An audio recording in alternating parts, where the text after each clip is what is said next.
Let's talk about the future of blogs for businesses, a Palindrome podcast.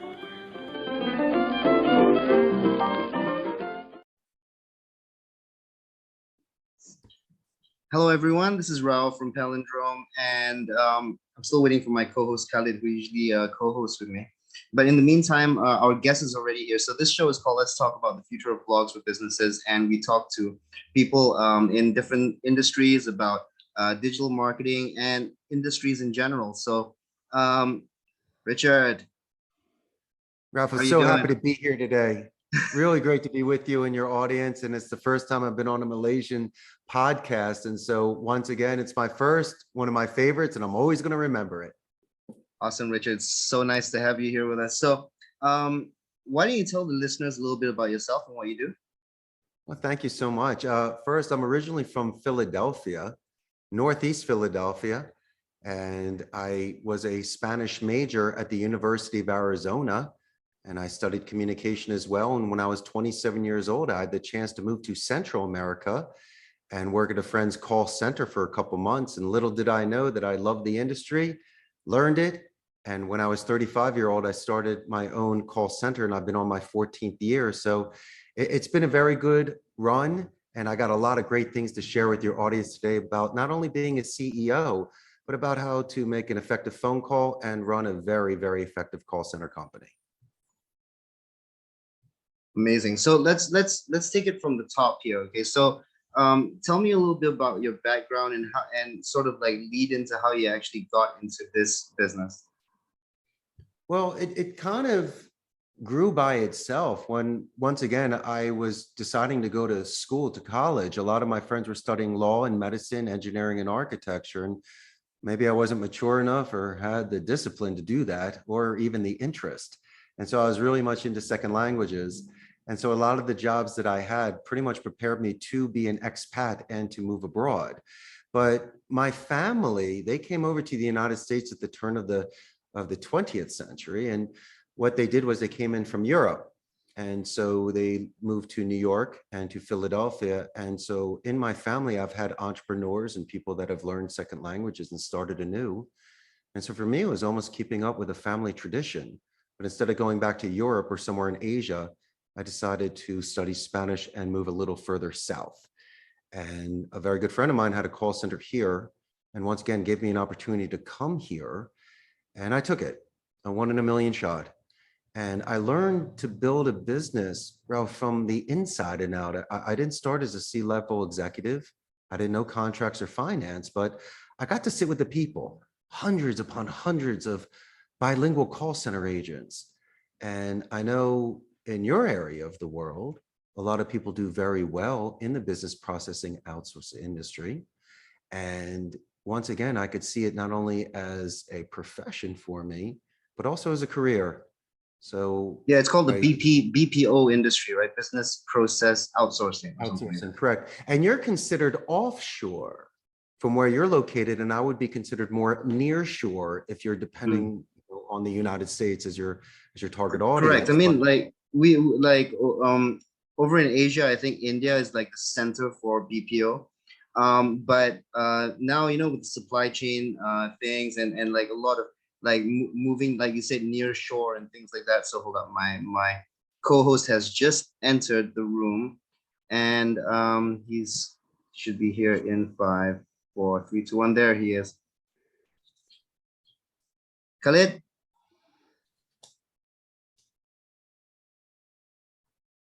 Yeah. So as I was saying, like with this whole supply chain thing going on, and I don't know if they're moving manufacturing and warehousing sort of like near shore, but tell us a little bit about what changes you've been seeing in how BPO is done.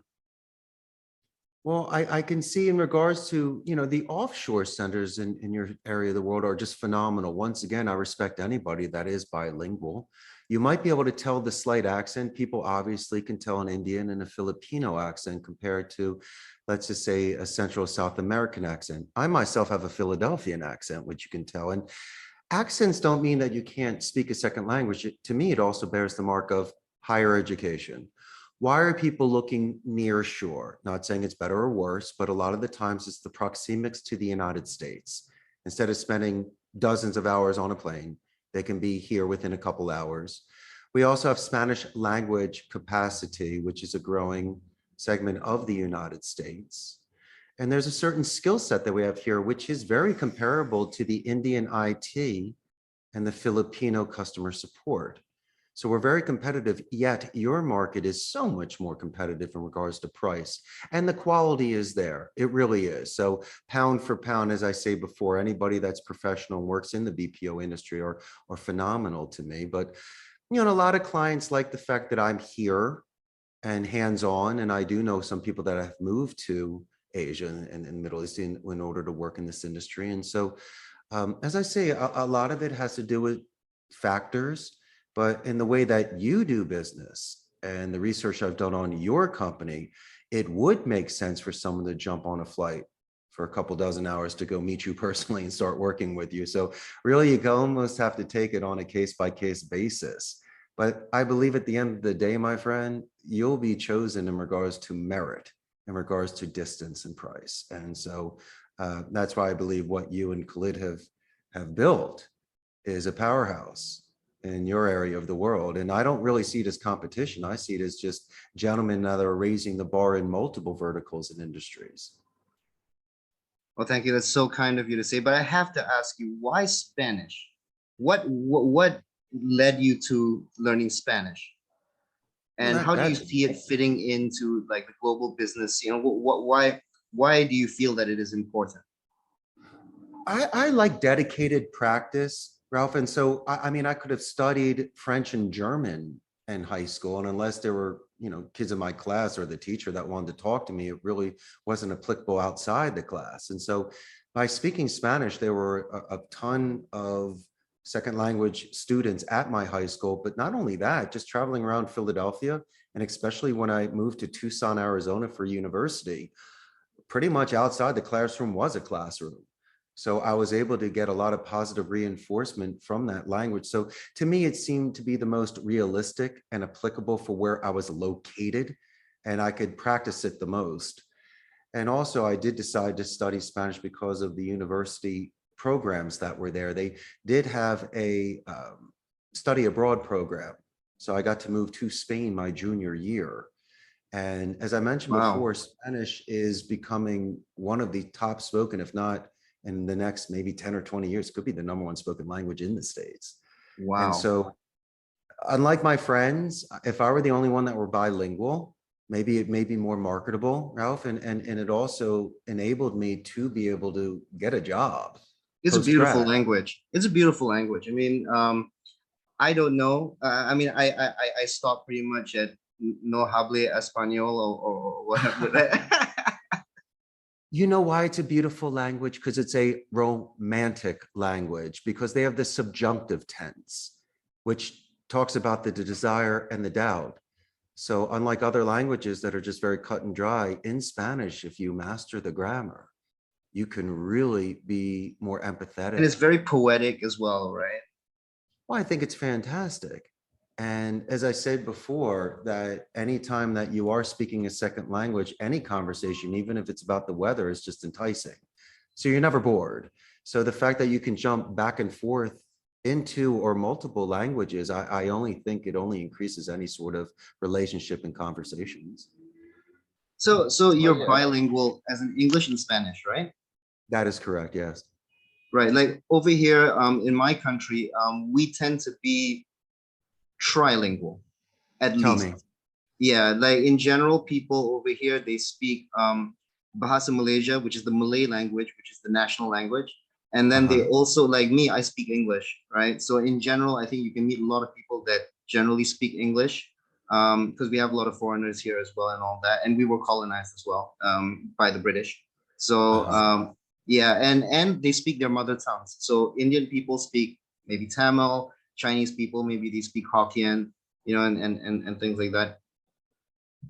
Besides the spoken language, I guess in your cities and in your country, you must have so many different types of food and traditions and cultures. And you have your national culture, but I'm sure with all these other languages, people are sharing their experiences. Am I correct?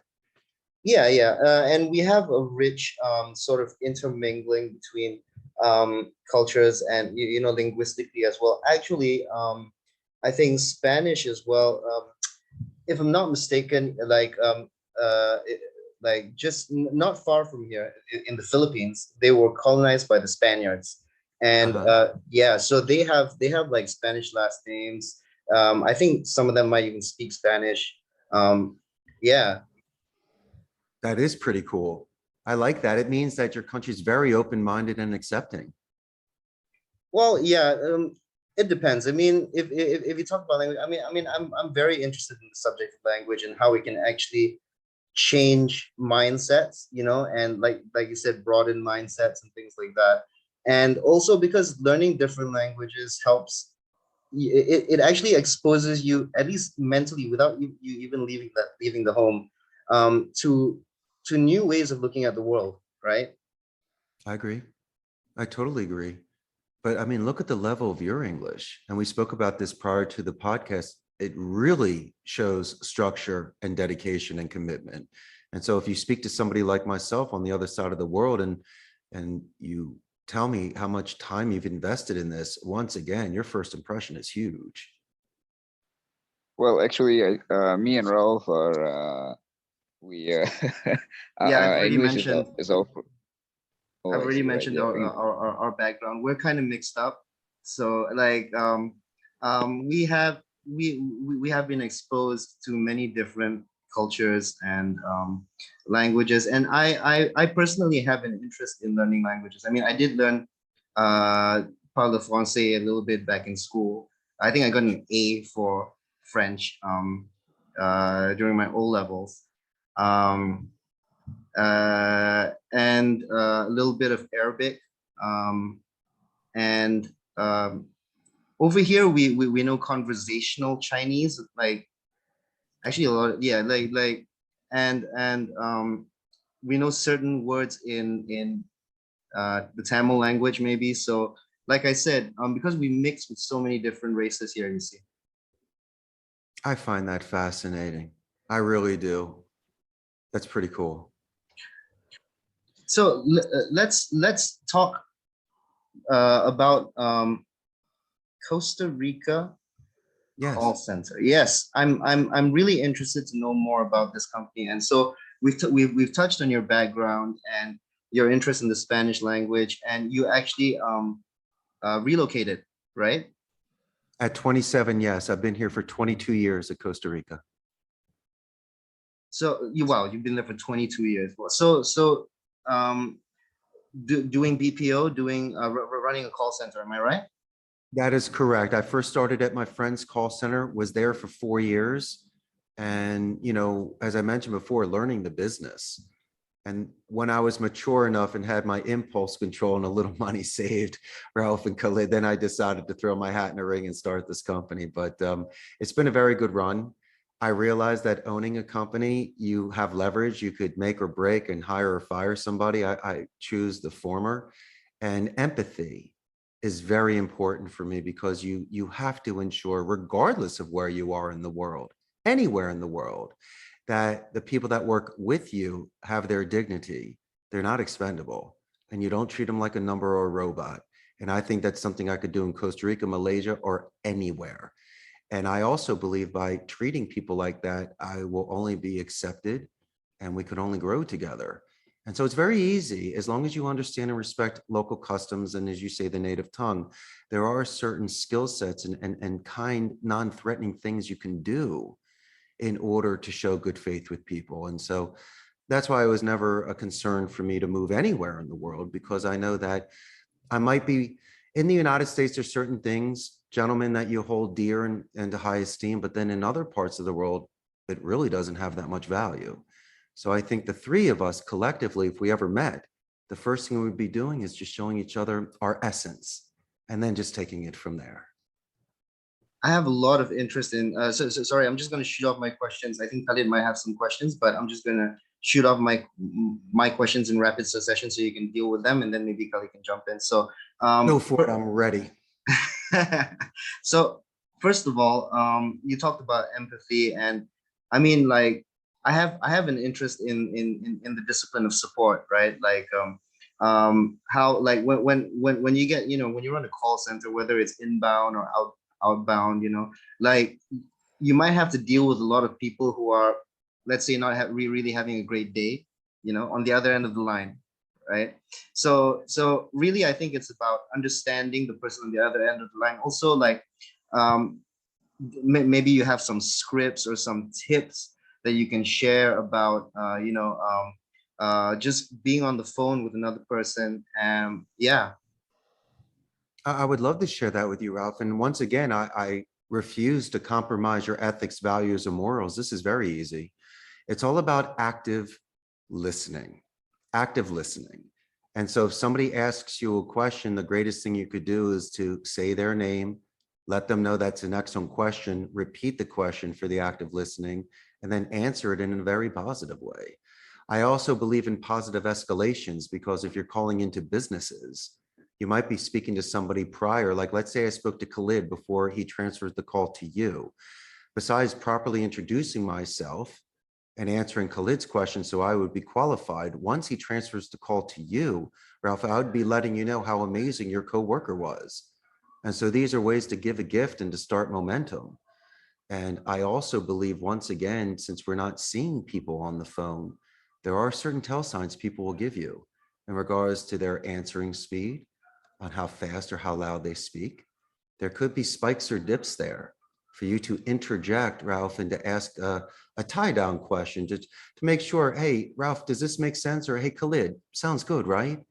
And then one more suggestion, my friend. Since a lot of people are working at home right now, you might have noise in the background. And so let's just say, hypothetically, a dog is there barking and really disrupting the call. My suggestion would be to use the Me Too technique. I love dogs. I'm sure you guys do too.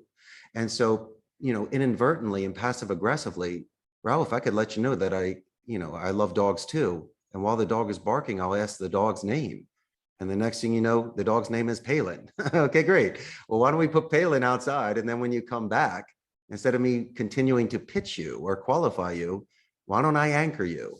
So maybe for just a couple minutes, we're talking about your amazing dog. You ask me again my name, which I, once again, thank you for asking it, and introduce myself. And for the remaining of the call, you're saying my name.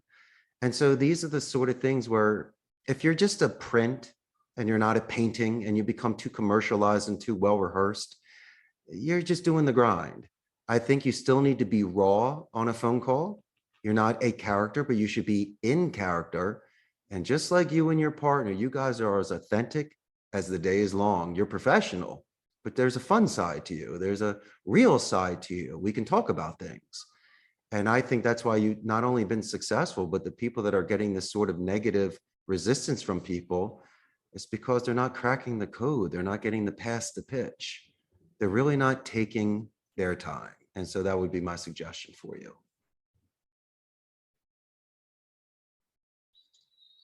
Right. Yeah, I think that's pretty interesting. There's a lot to unpack there. Um,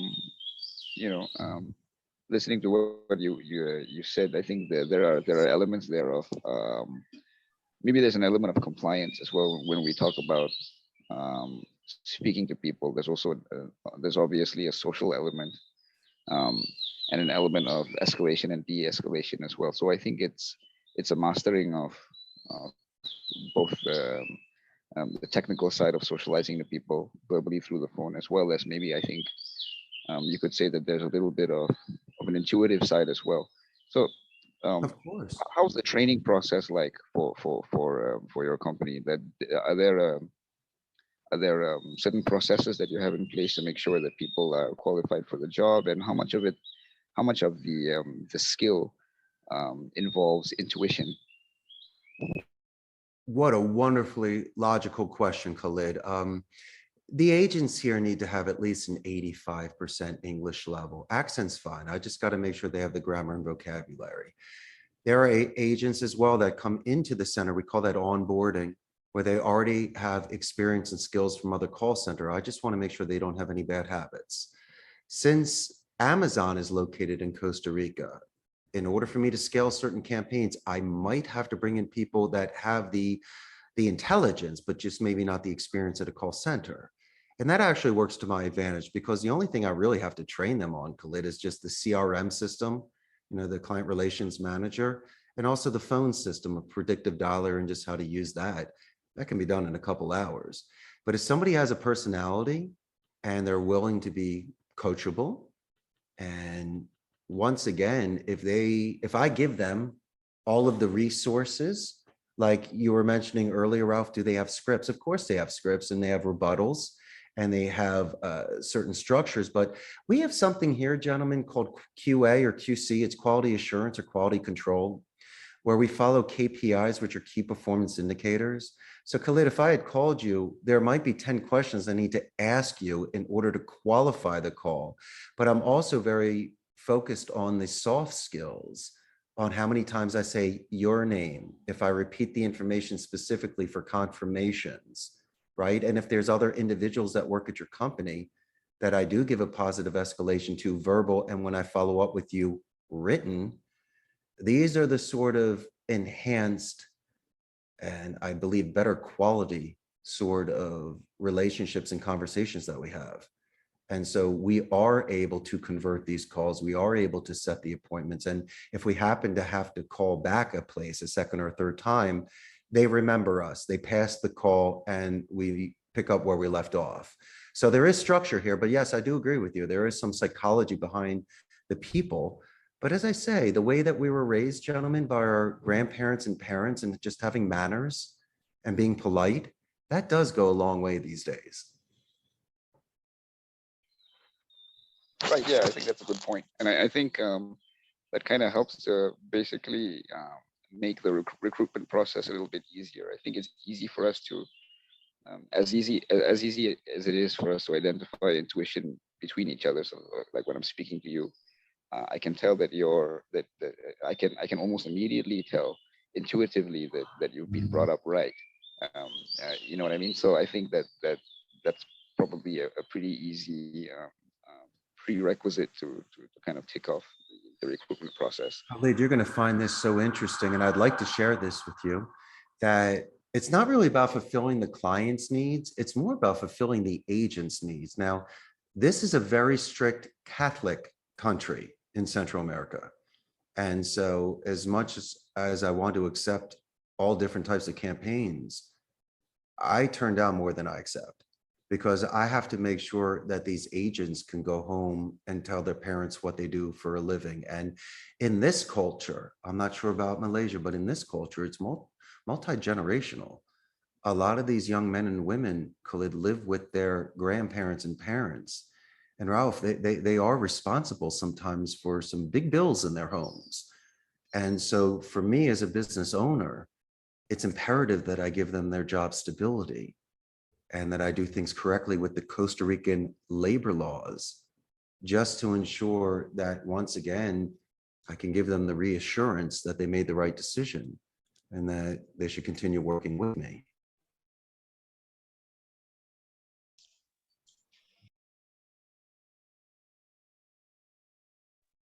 Sorry. Sorry Just really wasn't sure what the labor laws are out there, but I'm sure it's all the same. I mean, people have to follow their ethics. They have to get paid on time and pay their taxes. But a lot of clients of mine, since they live in the United States or Canada, they might assume that we could do something differently than what they do in their own office or in their own laws. And so, as I say, when you're talking about different countries and different cultures, it's very important prior to any sort of contracts that we get those things out in the open, and so there's no surprises or miscommunication. Right. Yeah, I think we can definitely relate to that. Living in a very diverse and multicultural country ourselves. But this is also quite a conservative country as well. Majority Muslim and pretty conservative. We also turn down certain things. that do not fit religiously as well. Like you said, um, strict Catholic country. Am I right? Costa Rica. That is correct. Muslim, Catholic, I think if it's compromising ethics, nobody wants to do it, Yeah. regardless of your spirituality or religion. Yeah, and you also mentioned something else, multi-generational. Yes, over here we do actually have something like that. I mean, I lived in Sudan for a little while, and that was like some of the homes there were like truly multi-generational. But over here, we have people who like they live with their parents, and it's not really like, I think, correct me if I'm wrong, like in the States where people tend to move out at 18 and things like that. It's not really like that over here. Well, it's different. At 18, I left Philadelphia, went to Arizona. So I was, on my own. But a lot of people, because of COVID or expenses, still live at home. And even post-grad, people might want to live at home to save enough money to buy a house or to get married or do things. So I respect that. I don't think that you're starting life later. I think you're being responsible when it comes to finances or just taking care of your family or just having that special time to spend with your family while they're still there and are able. And so I do think it's a nice thing. I don't think it holds somebody back from maturity or growing. In fact, by being with adults and seeing these bills and adult problems and challenges, somebody might grow up even faster that way and be more prepared. I think the call center space kind of, it's a very interesting thing. It's a very interesting space to me now that I'm speaking to you. Um, Maybe I can just toss out a general question here. So you've mentioned that probably one of the challenges in your space or with your company specifically is managing the aspect of ethics and making sure that ethical management or the management of your business in terms of ethics is on point. What are the kind of challenges in general may you be facing at any given point? Well, that's a great question. Once again, ethically, it's very easy for us because once again, we're selective of the agents that come in here. So we're all in the same mindset. But my challenge, Khalid, is attrition because I do compete against extremely large companies. And it's more of a natural attrition, Khalid and Ralph, where I will lose somebody because of a different schedule, because of their school. The locations may be closer to their home. They might have a friend or a boyfriend or girlfriend that works at a certain location that they prefer to spend time with. But the one thing that they're not going to leave on is forced attrition, where they're not going to quit because I defaced them, I embarrassed them, I didn't pay them, I didn't prepare them. And so it's very, very rare. But you know what, gentlemen, this is the one thing. I get disappointed more than I do angry because I've seen a lot in this new generation, as talented as they are. A lot of the times they don't give you a heads up or a 2 weeks notice. They'll just kind of disappear. And so I expect a relationship to start strong and it should end strong. I'm talking a working relationship, not just knowing somebody. And so when you read their resumes and they're discussing their aspects about themselves of responsibility, being punctual, reliable, that's great. That makes me want to hire you. But then again, when you just leave after a couple of years and not say anything, and I'm short one seat on an account for my client, it's questionable. But Khalid, something positive does come out of that. Let's just say there's a hiccup, right? The first thing I will do is call my client and I'll let them know what's happening and also make a suggestion. And so as much as you think it's going to damage the account, not really, it really just solidifies the sort of honest and straightforward relationship that I have with my clients. And if we can get through something like that, which is minor, it only means that we can build together on things that are major. And so some of the best clients I've had, we've had to work through these little situations. But as I say before, being a good partner and client and making suggestions, it really gives them peace of mind and allows them to continue to grow with me. Right. I think that's pretty common complaint that we get when we talk about the younger generations of this era. I think And Goes I hands wonder, with me, right, Khalid? right? Yeah. Millennial workforce. They jump around a lot. And No, I mean, jumping around is one thing. I think this is a little bit more of a question of integrity. I think a lot of the complaints that are being made and that I see going around, and it's the question of integrity. And I think it's also, there's also a correlation between that and the lacking of soft skills probably that we have today. And it makes me wonder, like, is there a difference between the younger generations of today and the younger generations of back then? I think maybe there is, the generation, when our grandparents were younger and stuff like that, they may be young, and young people do questionable things, but I think at least the integrity was a little bit more stable. I wonder why, I wonder what the factors are, and such. Yeah. Well, each person can make that decision. Doesn't matter which generation. Everybody has the chance to do right or wrong, or take the easy way or the hard way. But I have done something to reduce my attrition. I have a gamification culture where I collect antique yeah, I pinball was actually machines. just about to get into that. Now, please, I think I really want to ask you about. I've been looking at some pictures of your workplace, and it just Yeah. looks nuts. You got like, tell us about it. And you have a limo? Oh yeah, I restored a 1984 Mercedes 300D Lang. And so painted it, ripped out the middle seats, but it was more of like a taxi limo, put in a bar. And I kind of pick my clients up in that and have a lot of fun riding around town. And these are the things I always wanted as a kid. I always wanted a 50s cafe, an arcade, and a limousine. And, when you have a business and a little bit of disposable income, you can have some fun. And in Costa Rica, there are just treasures everywhere. I don't know about Malaysia, but you can find things here. And so I'm constantly looking for individuals that have stuff in their storage sheds or in their garages or just areas, and they just don't understand the value of it. And I love restoring old machines and cars. And so that's one of my passions.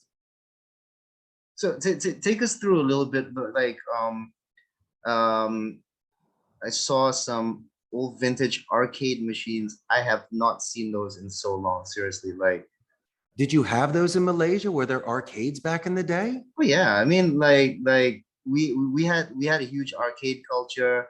Um, um, Actually, we still kind of do, kind of. I don't know about in the States. Maybe in Costa Rica they still have, but yeah, we still have arcades, but now they kind of got replaced by these things called cyber cafes. Okay, so that's like internet cafes, right? Where people would play the games online in the cafes. But I have this. I mean, it's kind of like a nostalgic thing, for this tactile kind of, the machine, right? And you put in the coin, and that really takes me back, man. We've done multiple things. I have the pinball machines, which are very different from playing pinball virtually. I mean, when you feel the bumpers and the buttons and the flippers, and it's just, it is an experience. But I have certain machines that I've kept original with their motherboards. Like for an example, the Mortal Kombat machine's an original, my In the Hunt machine's an original. But then I changed out a couple with some Pandoras where you can put about 1,000 games in there. But my own personal, I put a Raspberry Pi 3 in there so I can get, the main emulator system plus all the old game consoles that I grew up with, like the ColecoVision and Television, Vectrex, Atari.